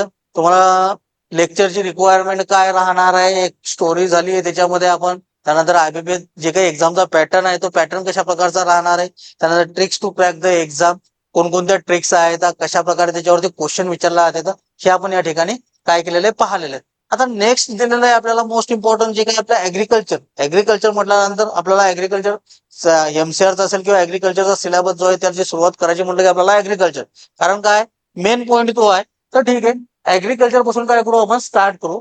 ऍग्रिकल्चर जे दिलेलं आहे आपल्याला, ऍग्रिकल्चर मीन्स काय, ऍग्रिकल्चर मीन्स काय, मीन्स डिफाईन ऍग्रिकल्चर. हे जर आपल्याला विचारलं तर काय होते, वेळेवरती आपली धांदल होते. मीन्स आपण 4 वर्षाची डिग्री जरी शिकलेली असेल, प्रत्येक सब्जेक्टमध्ये आपल्याला अॅग्रोनॉमी राहते किंवा बऱ्याचशा वेळेस आपल्याला ऍग्रिकल्चरची काय केलं राहते, तर ऍग्रिकल्चरची डेफिनेशन येते. बट आपण बऱ्याचशा वेळेस काय होते, आपली धांदल उडते. किंवा आपल्याला जर सांगायचं म्हटलं तर आपण काय सांगू शकतो, तर cultivation of soil is called as agriculture, एवढंच आपण त्या ठिकाणी सांगू शकतो. बट प्रॉपर डेफिनेशन ती आहे का, प्रॉपर डेफिनेशन ती आहे का, कल्टिव्हेशन ऑफ सॉइल हीच डेफिनेशन ऍग्रिकल्चरची आहे का, जर तुम्ही विचारलं तर मी सांगेल की ती डेफिनेशन इज कॉल्ड, ती मीन्स काय, तर करेक्ट डेफिनेशन नाही. ऍग्रिकल्चरचं जर पाहतो म्हटलं तर cultivation of soil is called as agriculture, हे जर विचारलं किंवा हे जर सांगितलं तर ही काय, तर करेक्ट डेफिनेशन नाही. डेफिनेशन आहे बट करेक्ट नाही, फुलफिल डेफिनेशन नाहीये. तर त्याच्या मागचं रिझन काय. आता आपण पाहतो की सध्या करंटली जर पाहतो म्हटलं तर ऍग्रिकल्चरमध्ये ऍपिकल्चरचा पण कशामध्ये इन्व्हॉल्युशन आहे, कशामध्ये इन्व्हॉल्व केला गेलेला आहे ऍग्रिकल्चरमध्ये. पोल्ट्रीचा इन्व्हॉल्व कशामध्ये केला गेलेला आहे ऍग्रिकल्चरमध्ये. फिशरीचा इन्व्हॉल्व ऍग्रिकल्चरमध्ये. पिगरी ऍग्रिकल्चरमध्ये. बी किपिंग ऍग्रिकल्चरमध्ये. सेरिकल्चर ऍग्रिकल्चरमध्ये. डकरी ऍग्रिकल्चरमध्ये. तर मग हे एवढे सारे ऍग्रिकल्चरमध्ये आहेत, तर मग नुसतं cultivation of soil is called as agriculture होईल का, तर नाहीये मित्रांनो. ही डेफिनेशन जी आहे तर ही डेफिनेशन कधीची होती, ज्या वेळेस ऍग्रिकल्चर हा वर्ड किंवा ऍग्रिकल्चर वर्डचा मिनिंग स्टार्ट झाला किंवा ऍग्रिकल्चर वर्ड हा काय आलेला आहे, त्याचं जन्म जन्म झालेला आहे, त्यावेळेस काय केल्या गेलं, या ऍग्रिकल्चरची डेफिनेशन तशा प्रकारची काय केल्या गेलेली होती, तयार केल्या गेली होती. तर ऍग्रिकल्चर काय आहे, the term agriculture is derived from 2 Latin words. जे काही लॅटिन भाषेमध्ये ऍग्रिकल्चरला काय केलं गेलेलं आहे, 2 वर्ड्स मध्ये डिराइव्ह केल्या गेलेलं आहे, हे तुम्हाला चांगल्या प्रकारे माहिती आहे. तर 2 वर्ड्स मध्ये, तर derived from 2 Latin words. 2 Latin words कोणते आहेत? एक आहे अगर, मीन्स काय तर सॉइल, आणि कल्चर मीन्स काय कल्टिव्हेशन. तर त्या बेसवरती ऍग्रिकल्चरची डेफिनेशन काय करण्यात आली, cultivation of soil is called as agriculture. But सध्या करंट सिच्युएशन मध्ये जर पाहतो म्हटलं तर cultivation of soil is called as agriculture नाही, ऍग्रिकल्चर नाहीये. तर त्या ठिकाणी काय केलं गेलंय, कल्टिव्हेशन ऑफ क्रॉप, आपलं growing of crop plus allied sectors. काय, growing of crops plus allied sector is called as agriculture. हे जर तुम्ही त्या ठिकाणी मेन्शन केलं तर ती डेफिनेशन जी होते ती काय होते, प्रॉपर डेफिनेशन होते कशाची, ऍग्रिकल्चरची. तर ठीक आहे, या ठिकाणी आपल्याला दिलेलंच आहे, या ठिकाणी आपल्याला दिलेलं आहे agriculture is an applied science. कशा प्रकारचं सायन्स आहे, आपण पाहतो ऍग्रिकल्चर जे आहे, म्हणजे आधी ज्यावेळेस ऍग्रिकल्चर किंवा 1960 असेल किंवा ज्यावेळेस ऍग्रिकल्चर स्टार्ट झालं, त्यावेळेस ते कुठपर्यंत मर्यादित होतं, कल्टिव्हेशन ऑफ सॉइल पर्यंतच मर्यादित होतं. त्यावेळेस ऍपिकल्चर, बी किपिंग किंवा सेरिकल्चर, पोल्ट्री, पिगरी, डकरी, हे जे काही इव्हेंट होते किंवा हे जे काही सेक्टर आहेत हे त्या ठिकाणी ऍड केलेले नव्हते. त्यावेळेस काय होतं, त्याच्यामध्ये यांचा इन्व्हॉल्युशन नव्हतं. त्याच्यामुळे काय होतं, cultivation of soil is called as agriculture. हे त्या टाइम पिरियडची काय गोष्ट आहे, ऍग्रिकल्चरची डेफिनेशन आहे. पुस्तकामध्ये अजूनही आपल्याला तीच चालू आहे. बट सध्या जर पाहतो म्हणलं, agriculture is an applied science. काय केला जातं, त्याच्यामध्ये अप्लाइड सायन्सचा यूज केला गेलेला आहे. Applied science which encompasses all aspects of crop production including allied activities. काय दिलेलं आहे, encompasses all aspects of crop production including allied activities. Means allied sector जे आहे, तर या अलाइड सेक्टरचा यूज कशामध्ये केला गेलेला आहे किंवा ऍडिशन कशामध्ये केला गेलेला आहे, क्रॉप प्रोडक्शन मध्ये. तर हे काय झाले, तुमची प्रॉपर डेफिनेशन झालेली आहे याची ऍग्रिकल्चरची. तर हे तुम्हाला काय करायचंय, लक्षात ठेवायचंय. याच्यानंतर जर तुम्हाला कदाचित कोणा ऍग्रिकल्चरची डेफिनेशन विचारले तर crop production plus allied activities किंवा allied sectors is called as agriculture. हे तुम्हाला त्या ठिकाणी काय करायचंय, मेन्शन करायचंय. तर काय अलाइड ऍक्टिव्हिटीज जे दिलेलं आहे, तर हे का दिलेलं आहे, ज्या कंडिशन मध्ये आपल्याकडे काय नव्हतं, सबसिस्टन्स फार्मिंग जे ज्याला म्हटलं जाते, हा कन्सेप्ट तुम्ही ऐकलेला. सबसिस्टन्स फार्मिंग मीन्स काय किंवा सबसिस्टन्स सिस्टीम मीन्स काय, तर कल्टिव्हेशन ऑफ क्रॉप्स जे आहे किंवा कल्टिव्हेशन ऑफ सॉइल जे आहे, तर या कंडिशन मध्ये काय होती, ओनली सबसिस्टन्स फार्मिंग लागू होते. मीन्स काय, फक्त सॉइलला कल्टिव्हेट करणं, मीन्स क्रॉप मधून काय करणं, प्रोडक्शन काढणं किंवा सॉइलला कल्टिव्हेट करायचं आणि क्रॉप प्रोडक्शन घ्यायचंय आणि स्वतः पुरतं, मीन्स जेवढं लागते तेवढंच उगवायचं आणि तेच खायचं. तर अशा फार्मिंग सिस्टीमला काय म्हटलं गेलेलं आहे, आपण सबसिस्टन्स फार्मिंग म्हटलं गेलेलं आहे. आणि ती फार्मिंग सिस्टीम कधी होती, आधीच्या डेफिनेशन कल्टिव्हेशन ऑफ सॉइल मध्ये. बट आता काय केलं गेलेलं आहे, अप्लाइड सायन्स, ज्यामध्ये ऍप्लिकेशन ऍड करण्यात आलेलं आहे. आणि crop production plus including crop production plus allied activities किंवा अलाइड सेक्टर्स त्याच्यामध्ये काय केलं गेलेलं, ऍड करण्यात आलेलं आहे. मीन्स काय केलंय, आता सबसिस्टन्स फार्मिंग आहे का, नाहीये. आता कमर्शियल फार्मिंग सिस्टीम काय करण्यात आलेली आहे, लागू करण्यात आलेली आहे किंवा सध्या करंटली स्टार्ट झालेली आहे. कारण काय, ओनली फक्त जेवढं लागते तेवढंच प्रोडक्शन केलं जाते नाहीये, तर त्याच्यापेक्षा सरप्लस प्रोडक्शन आपल्याकडे काय आहे, अवेलेबल आहे. मीन्स आपल्याला लागते 2 माणसाला लागते तेवढंच प्रोडक्शन नाहीये, तर त्याच्यापेक्षा कितीतरी माणसांना लागते, 10-15 व्यक्तींना लागेल एवढं प्रोडक्शन तो एक व्यक्ती घेतो. सोबत त्याच्यासोबत काय आहे, तर बी किपिंग आहे, पिगरी आहे, डकरी आहे, पोल्ट्री आहे, त्यानंतर सेरिकल्चर आहे. या सर्व गोष्टींचा तो काय करत आहे, त्या क्रॉप प्रोडक्शन मध्ये युटिलाइज करत आहे. मीन्स वेस्ट असेल, वेस्ट पासून जनावरांना ते वेस्ट प्रोव्हाइड करायचं आणि त्याच्यापासून काय करायचं, जे काही उत्पन्न निघते ते घ्यायचं आणि त्यापासून इन्कम मिळवायचं. मीन्स काय, कमर्शियल फार्मिंग सिस्टीम काय, तर ही या अलाइड ऍक्टिव्हिटीमुळे काय झालेली आहे, आता सध्या रन केल्या जात आहे. तर ठीक आहे, ऍग्रिकल्चरच्या नंतर हे तुमच्या लक्षात आलेलं असेल. आता नेक्स्ट बघू, ऍग्रिकल्चरचं आपण पाहिलं. नेक्स्ट बघू आपण इम्पॉर्टन्स ऑफ ऍग्रिकल्चर. काय झालेलं आहे, importance of agriculture.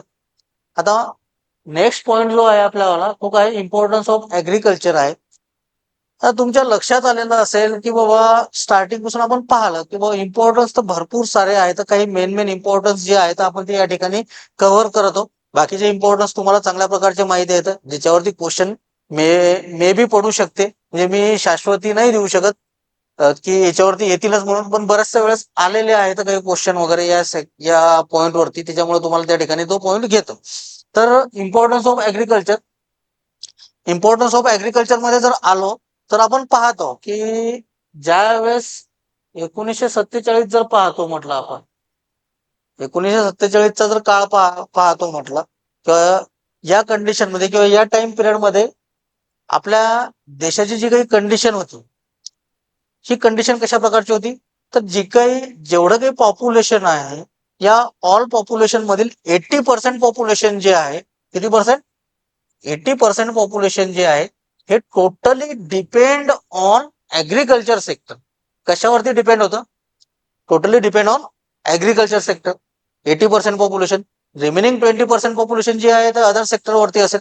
But 80% population means काय झाले, खूप जास्त प्रमाणात जनता जी आहे 1947च्या कालावधीमध्ये, त्याच्यानंतर 1960-63 पर्यंत जरी पाहतो म्हटलं तरी जी काही पॉप्युलेशन आहे ही कशावरती डिपेंड होती, तर लार्जली डिपेंड ऑन ऍग्रिकल्चर सेक्टरवरती. तर या बेसवरती तुमच्या लक्षात येईल. आता सध्या करंट सिच्युएशन मध्ये जरी पाहतो म्हटलं आपण, तर करंट सिच्युएशन मध्ये काय 42.5% जे दिलेलं आहे, 42.5% पॉप्युलेशन जे आहे करंटली, तर 42.5% पॉप्युलेशन जे आहे ती currently depend on agriculture sector. सध्याच्या काळामध्ये आता 2025 मध्ये जरी पाहतो म्हटलं आपण, तर 42.5% जनता जी आहे ही कशावरती डिपेंड आहे, तर तर ऍग्रिकल्चर सेक्टरवरती. मी नियर अबाउट 50% जरी म्हटलं तर बरचसे जे काही आपण काय लेख वगैरे पाहतो, तर त्याच्यामध्ये पर्सेंटेजचा उल्लेख जर केला नाही तर नियर अबाउट 50% अशा प्रकारचं काय, हे अशा प्रकारचा उल्लेख त्या ठिकाणी केलेला असतो. नियर अबाउट 50% जे काय असेल, 7.5% असेल किंवा 8.5% वगैरे, 7.5% जी आहे, तर ही एवढं जर सोडलं तर नियर अबाउट 50% पॉप्युलेशन जी आहे इंडियन कंट्रीची किंवा अवर कंट्रीची, तर ही कशावरती डिपेंड आहे, totally depend on agriculture sector. मग या बेसवरती तुम्ही हे अंदाज बांधू शकता की बुवा ऍग्रिकल्चर सेक्टर किती प्रमाणात इम्पॉर्टंट आहे, किती प्रमाणात इम्पॉर्टंट आहे हे आपल्या लक्षात येऊ शकते. तर जे काही 1947चा कालावधी होता किंवा जो काही काळ होता, त्यावेळेस 80% पॉप्युलेशन ही कशावरती डिपेंड होती, की totally depend on agriculture sector. मग ऍग्रिकल्चर सेक्टरवरती ती डिपेंड असल्यामुळे ग्रॉस डोमेस्टिक जीडीपी जो आहे, हा जीडीपी पण कशा प्रकारचा होता, ऍग्रिकल्चर सेक्टरचा ऑल ओव्हर नॅशनल जीडीपी मध्ये त्याचं कॉन्ट्रीब्युशन किती प्रमाणात होतं, जवळपास नियर अबाउट 50% होतं. हे 80% पॉप्युलेशन डिपेंड आहे, तर जीडीपी जो आहे, हा जीडीपी किती पर्सेंट होता, नियर अबाउट 50% जीडीपी जो आहे हा ऍग्रिकल्चर सेक्टरचा होता.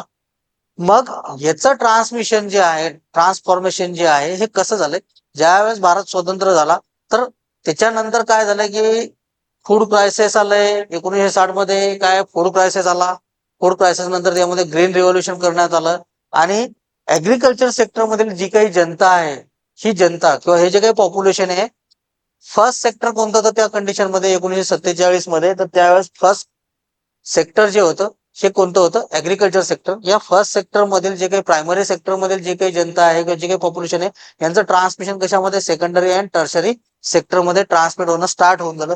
जसं त्यांचं ट्रान्समिशन अदर सेक्टरमध्ये, सेकंडरी टर्शरी मध्ये ट्रान्समिशन होणं चालू राहिलं, त्या कंडिशन मध्ये काय, तर हे ऍग्रिकल्चर सेक्टरवरील जो काही लोड आहे तो काय होत गेलेला आहे, कमी कमी होत गेलेला आहे. मीन्स जे काही पॉप्युलेशन आहे, डिपेंडन्सी आहे ऍग्रिकल्चर सेक्टरवरली, ती काय झालेली, डिक्रीज होणं स्टार्ट झाले. 80% वरून 75, 75, 60, 75 वरून 70, 65, 60%, त्यानंतर 55%, 50%, 50% वरून काय, तर 42%, 42.5% पर्यंत. मग जसं डिपेंडन्सी कमी होत गेलेली आहे, त्यानुसार जो काही जीडीपी आहे, 50% जीडीपी आहे, हा जीडीपी पण काय होत गेलेला आहे, कमी कमी होत गेलेला आहे. पॉप्युलेशन लेस होत गेलं, डिपेंडन्सी ऍग्रिकल्चर सेक्टरवरची कमी होत गेली, तर जीडीपीचं कॉन्ट्रीब्युशन जे आहे ते पण काय होणार आहे, साहजिकच आहे कमी होणार. कारण काय, जे ऍग्रिकल्चर वरती डिपेंड असणारे व्यक्ती होते ते कोणत्या सेक्टरमध्ये चालले गेले, इंडस्ट्रीज डेव्हलप झाल्या. इंडस्ट्रीज डेव्हलप झाल्या तर त्या ठिकाणी त्यांची ते जॉब स्टार्ट झाला, जॉब स्टार्ट झाला तर त्यांचं जे काही डिपेंडन्सी होती ती कशावरती, ऍग्रिकल्चर सेक्टरवरती, कशावरती शिफ्ट झाली आहे, इंडस्ट्रीवरती. आणि इंडस्ट्रीमधून काय करू लागले, ते इन्कम जनरेट करू लागले. तर त्याच्यामुळे ऍग्रिकल्चर सेक्टरचं डिपेंडन्सी कमी झाली, जीडीपी पण काय होत गेलेला आहे, लेस होत गेलेला आहे किंवा डिक्रीज होत गेलेला आहे. म्हणून सध्या करंटली जर आपण करंट सिच्युएशन मध्ये जर पाहतो म्हटलं तर ऍग्रिकल्चर सेक्टरचा जो काही जीडीपी आहे, ऍग्रिकल्चर सेक्टर नॅशनल जीडीपी मध्ये किती प्रमाणात कॉन्ट्रीब्युशन करते, तर 15.57% contribution to the gross domestic product. Agriculture still provide livelihood support near about half of the country's population.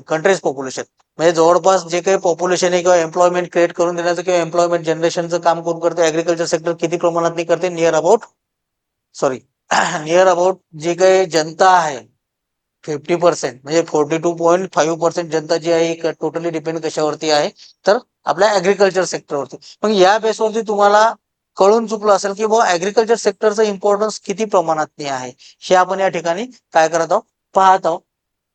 तर ठीक आहे, जीडीपीचा जो काही पार्ट आहे, जीडीपीचा पार्ट आहे आपण बघू. तर जीडीपी मीन्स काय, तर हे झालं इथपर्यंत कुठपर्यंत 50% काय दिलेलं आहे आपण या ठिकाणी पाहिलं की 1947 मध्ये जी काही जनता होती, ही जनता किती प्रमाणात डिपेंड होती, तर 80% जनता कशावरती 80% जी काही लोकसंख्या आहे ही लोकसंख्या कशावरती डिपेंड होती, तर ऍग्रिकल्चर सेक्टरवरती. किती प्रमाणात जीडीपीचं कॉन्ट्रीब्युशन होतं, तर ते होतं 50%. करंट सिच्युएशन मध्ये जर पाहतो म्हटलं तर करंट सिच्युएशन मध्ये किती प्रमाणात जनता ऍग्रिकल्चर सेक्टरवरती डिपेंड आहे, करंटली डिपेंड आहे 42.5%, near about half of the country's population. ठीक आहे. जीडीपी कॉन्ट्रीब्युशन किती प्रमाणात आहे ऍग्रिकल्चर सेक्टरचा, तर तो आहे 15.57%. म्हणजे हे आपल्याला या ठिकाणी दिसत आहे. तर हा जीडीपी काय आहे, तर करंट इयरचा आहे किंवा करंटली जो आपण पाहत होतो. आता जीडीपी मीन्स काय, तर GDP means gross domestic product, जे या ठिकाणी मेन्शन केलेलं आहे. ग्रॉस डोमेस्टिक प्रोडक्ट मीन्स काय, जीडीपी. हा जीडीपी कशा प्रकारचा राहतो किंवा जीडीपीचं डिटेल आपण इकॉनॉमिक्स मध्ये ज्या वेळेस जाऊ त्यावेळेस बघून घेऊ. But gross domestic product means काय, तर ग्रॉस मीन्स काय, पूर्ण होल. होल जे राहते त्याला काय म्हणतो आपण, ग्रॉस म्हणतो. डोमेस्टिक मीन्स काय, घरामध्ये किंवा डोमेस्टिक ज्याला आपण रिअरिंग करतो त्यालाच काय म्हणतो, डोमेस्टिक. घरामध्ये ज्यांना पाळतो त्याला रिअरिंग, त्याला डोमेस्टिक म्हटलं जाते. तर डोमेस्टिक मीन्स काय, घरामध्ये. आणि प्रोडक्ट मीन्स काय, तर प्रोडक्शन, उत्पन्न वगैरे जे काय. तर मीन्स काय, तर या बेसवरती जर पाहतो म्हणजे तो ग्रॉस डोमेस्टिक, ग्रॉस मीन्स काय, होल किंवा पूर्णता. पूर्णता मीन्स काय, पूर्ण. डोमेस्टिक मीन्स आवर कंट्री, आपल्या कंट्रीचं आणि प्रोडक्ट मीन्स काय, तर प्रोडक्शन किंवा उत्पन्न. आपल्या कंट्रीचं 12 महिन्यामध्ये किंवा एका वर्षामध्ये येणारं उत्पन्न, आपल्या कंट्रीचं किंवा भारत या देशाचं 12 महिन्यामध्ये येणारं उत्पन्न. आता हे जे काही उत्पन्न आहे किंवा जे काही प्रोडक्शन आहे, हे प्रोडक्शन कशाच्या माध्यमातून येते हेही मॅटर करते. आता जीडीपी मध्ये जो काही जीडीपी काउंट करतो आपण, हा कशाच्या बेसवरती करतो, एका वर्षाचं जे काही उत्पन्न असेल हे उत्पन्न कोणकोणत्या गोष्टीमधून येते, तर ते उत्पन्न येते गुड्स अँड सर्व्हिसेस, या दोन जे काही गोष्टी आहेत किंवा दोन जे काही पॉईंट येते, या दोन पॉईंट पासून किंवा दोन गोष्टींपासून काय होते, उत्पन्न जनरेट होते किंवा प्रोडक्शन जनरेट होते. आता गुड्स कशाला म्हणायचं आणि सर्व्हिसेस कशाला म्हणायचं, तर गुड्स मीन्स काय, एक्झाम्पलच्या बेसवरती हा पेन आहे, ही स्क्रीन आहे, समोर टेबल आहे. तर तुमच्याकडे जे काही बॅग्स आहेत, तुमच्याकडे जे काही बुक्स असतील, नोटबुक असतील, इयरफोन असेल, मोबाईल असेल, तर हे काय झाले, गुड्स. गुड्स मीन्स काय, वस्तू. जे काही वस्तू असतील यांना काय म्हणतो आपण, गुड्स म्हणतो. आणि नेक्स्ट कोणते, सर्व्हिसेस.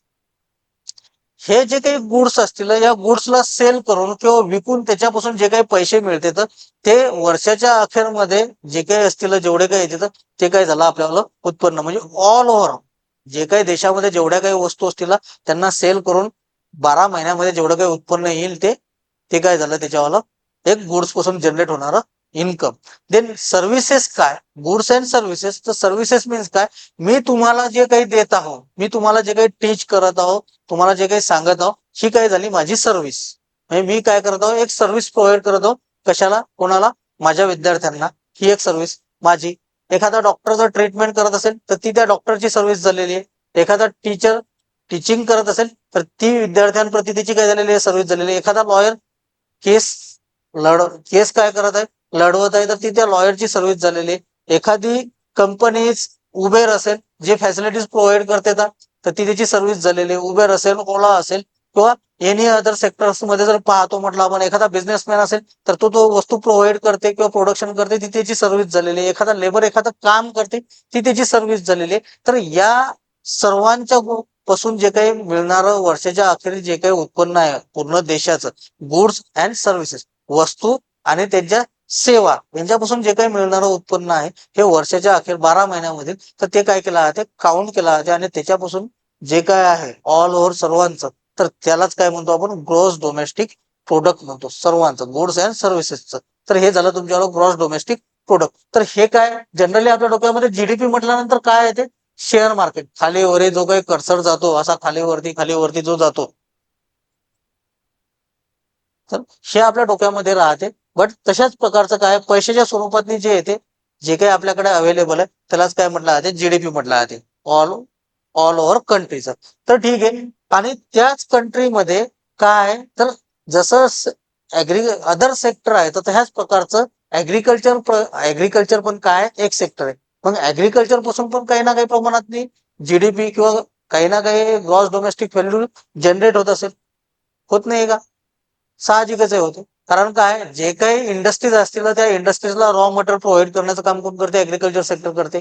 जसं पोटॅटो आहे, पोटॅटो प्रोव्हाइड केले तर पोटॅटो चिप्स आपल्याला मिळते, तर अदरवाईज मिळत नाहीये. तर कॉर्न असेल, कॉर्न पासून काय, तर कॉर्न पासून जे आपण पाहतो पाणीपुरीचे जे काही फुगे वगैरे राहते तर ते त्या मक्याच्या पिठापासून तयार केलं जाते, तर ते आपल्याला मिळते. मीन्स काय झालं, एका प्रकारचं प्रोडक्शनच झालेलं आहे. मीन्स रॉ मटेरियल प्रोव्हाइड करणं, त्याच्यापासून इन्कम जनरेट करणं, हा. आणि ते काय करते केला जाते, मीन्स फक्त हे एवढंच आहे का, फ्रुट्स असतील, व्हेजिटेबल्स असतील किंवा डेअरी सेक्टर त्याच्यामध्ये झालेलं आहे, मिल्क असेल, मिल्क अँड मिल्क प्रोडक्ट असतील, हे ज्यावेळेस सेल केला जाते, तर ऑल ओव्हर ऍग्रिकल्चर सेक्टरमध्ये काय केला जाते, तर ऑल ओव्हर ऍग्रिकल्चर सेक्टर पासून किती प्रमाणात जीडीपी जनरेट केला जातो, कॉन्ट्रीब्युशन केला जाते नॅशनल जीडीपी मध्ये, तर 15.57%. तर हे तुमच्या लक्षात राहणं आवश्यक आहे, की हे तुम्हाला समजणं आवश्यक आहे. तर अशी आशा करतो की बाबा हे तुम्हाला समजलेलं असेल, की बाबा जीडीपीचा जो काही कन्सेप्ट आहे तो तुमच्या लक्षात आलेला असेल. तर ठीक आहे. नेक्स्ट काय दिलेलं आहे, आता हा हा जो पॉईंट आहे या पॉईंटवरून तुमच्या लक्षात आलेलं असेल की ऍग्रिकल्चर काय इम्पॉर्टंट आहे. नेक्स्ट मोस्ट इम्पॉर्टंट पॉईंट जो आहे, agriculture account for 18.4% of the total export earning and provide raw material to a large number of industries. Agriculture account for about 18.4% of the total export earning. आता 18.4% जे दिलेलं आहे आपल्याला, हे काय total export earning आहे. मीन्स काय, export earning means काय, तर एक्सपोर्ट अर्निंग मीन्स काय, तर जे काही आपल्या कंट्रीमध्ये रॉ मटेरियल तयार होते किंवा जे काही आपल्या कंट्रीमध्ये रॉ मटेरियल तयार होते, या रॉ मटेरियलला काय केलं जाते, अदर कंट्रीजना सेल करणं आणि त्यांच्यापासून त्यांच्या फॉरेन करन्सीज जे असतील ना, हे करन्सीज काय करणं, आपल्याकडे घेणं, अर्न करणं. तर यालाच काय म्हणतो आपण, एक्सपोर्ट करणे म्हणतो. तर जेवढ्या जास्त प्रमाणात आपण एक्सपोर्ट करू, तेवढी जास्त आपल्या कंट्रीचं जे काही डॉमिनन्सी आहे किंवा जे काही अर्निंग आहे, जी काही स्टेज आहे, स्टँडर्ड आहे, हे इन्क्रीज होणं स्टार्ट होऊन जाते. कारण अदर कंट्रीचं जे काही डॉलर असेल, डॉलरच्या कम्पॅरिझन मध्ये रुपया हा खाली म्हणजे कमी प्रमाणात आहे, तर त्याला उंच किंवा डॉलरच्या स्टेज पर्यंत नेऊन पोहोचवायचं असेल तर आपल्याला एक्सपोर्ट करणं खूप इम्पॉर्टंट आहे, किंवा फॉरेन करन्सीज आपल्यापर्यंत आणणं खूप गरजेचं आहे. तर सध्याच्या करंट सिच्युएशन मध्ये जर आपण पाहतो म्हणतो, तर 18.4% of the total export earning and provide raw material provide केल्यामुळे किती प्रमाणात हे एक्सपोर्ट अर्निंग केल्या जातात आपल्याकडे, तर 18.4%. या बेसवरती आता एक्सपोर्ट रॉ मटेरियल कोणत्या प्रकारचं करतो आपण, तर त्याच्यामध्ये पहा, इंडस्ट्री जे टेक्सटाईल्स इंडस्ट्रीला रॉ मटेरियल प्रोव्हाइड करणं, सिल्क इंडस्ट्री, शुगर असेल, राईस असेल, flour mill, milk and milk product, हे जे आहे तर हे जे काय केलं जाते, तर रॉ फॉर्म मध्ये काय केलं जाते, तर एक्सपोर्ट केलं जाते. तर मिल्क इंडस्ट्रीमध्ये किंवा मिल्क प्रोडक्शन मध्ये जर पाहतो म्हटलं, तर इंडिया काय आहे, फर्स्ट रँक वरती आहे. त्याच्यामुळे त्याच्यामधील जे काही मिल्क आहे हे काय केलं जाते, एक्सपोर्ट केलं जाते. Milk is a raw material. आणि मिल्क पासून जे काही चीज असेल, पनीर असेल, छन्ना असेल, रसगुल्ला असेल, हे जे काही प्रोडक्ट आपण प्रिपेअर करतो हे काय झालेले फायनल प्रोडक्ट. तर milk as a raw material. Flour मध्ये जर पाहतो म्हटलं, तर wheat is a raw material. त्याच्यापासून काय करणं, ते फ्लोअर तयार करणं आणि त्या फ्लोअरची काय केलं आहे, तर चपाती किंवा जे काही पोळी वगैरे असेल तर ती तयार करणं मीन्स काय फायनल प्रोडक्ट. तर हे काय झालंय आपल्याला, wheat is a raw material.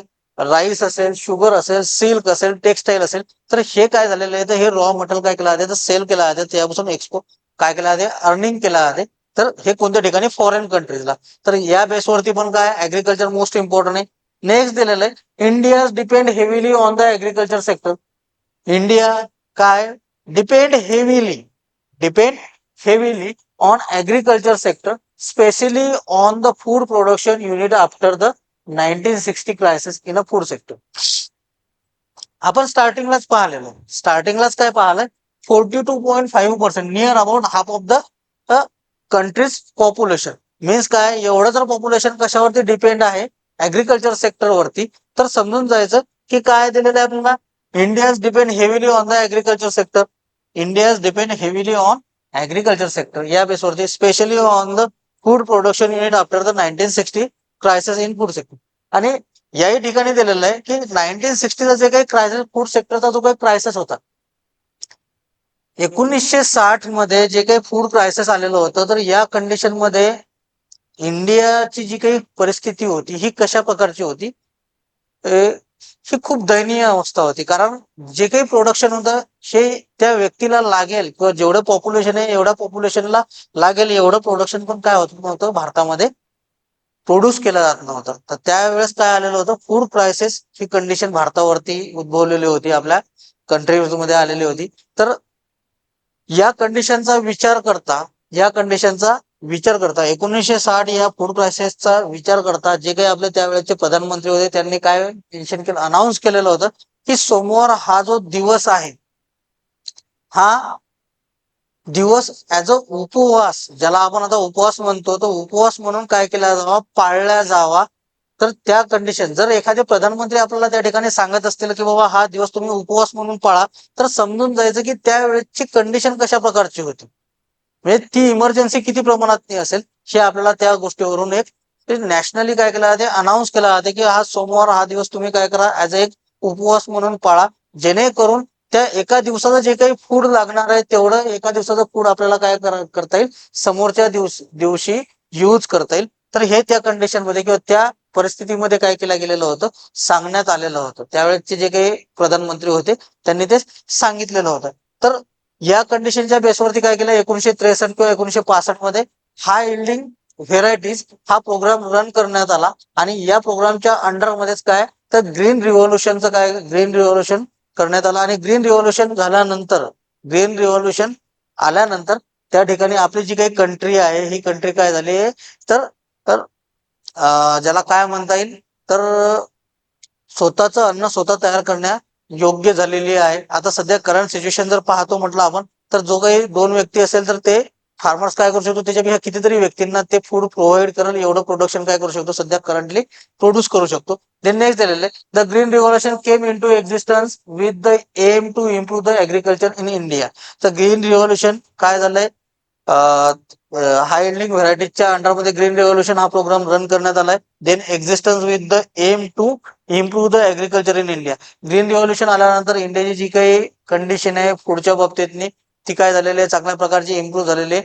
Improve in the agriculture in India after 1960 नंतर म्हणजे जो काही प्रोडक्शन आहे ग्रीन रिव्होल्युशन जे 1965 मध्ये स्टार्ट झालं 1967 पर्यंत ते चांगले रिझल्ट आपल्याला पाहायला मिळाले. आणि त्यानंतरच काय झालं improve the agriculture in India. इंडियामध्ये जे काही ऍग्रिकल्चर जे आहे त्यानंतरच काय झालेलं आहे इम्प्रूव्ह झालंय. ठीक आहे. तर आजचं जे काय आहे मीन्स आज जेवढं काही आपण पाहिलेलं आहे तर या बेसवरती हे जे काही 4-5 पॉईंट आहेत या पॉईंटच्या बेसवरतीच ऍग्रिकल्चरचं इम्पॉर्टन्स आहे का एवढंच आहे का नाहीये तर याच्यापेक्षाही खूप सारं ऍग्रिकल्चरचं इम्पॉर्टन्स आहे. बट जे आपल्याला एक्झाम पॉईंट ऑफ व्ह्यू जेवढं इम्पॉर्टन्स आहे महत्वाचं होतं तेवढं आपण या ठिकाणी पाहिलेलं आहे. मीन्स जीडीपी किती आहे करंटली पॉप्युलेशन किती प्रमाणात डिपेंड आहे त्यानंतर एक्सपोर्ट अर्निंग किती प्रमाणात केला आहे रॉ मटेरियल कोणकोणतं आहे त्यानंतर फूड क्रायसिस कधी आलेलं होते ग्रीन रिव्होल्युशन आल्यानंतर काय झालं तर या बेसवरती तुम्हाला चांगल्या प्रकारे माहिती झालेलं असेल की बाबा जे काही ऍग्रिकल्चरचं इम्पॉर्टन्स जे आहे हे आपल्या कंट्रीमध्ये किती महत्वाचं आहे किंवा इम्पॉर्टन्स काय कशा प्रकारचं आहे हे तुम्हाला या ठिकाणी चांगल्याच प्रकारचं समजलेलं असेल. तर ठीक आहे आजच्या लेक्चरमध्ये आपण एवढंच घेऊ. उद्याच्या लेक्चरला आपण जे काही नेक्स्ट टॉपिक जो आहे आपल्याला तर नेक्स्ट टॉपिक आपण उद्याचं जे काही लेक्चर आहे उद्याच्या लेक्चरमध्ये आपण नेक्स्ट टॉपिक बघणार आहोत टाइप्स ऑफ फार्मिंग जे आहे उद्याच्या लेक्चरमध्ये आपण हा टॉपिक स्टार्ट करून घेऊ. तर ठीक आहे थँक्यू.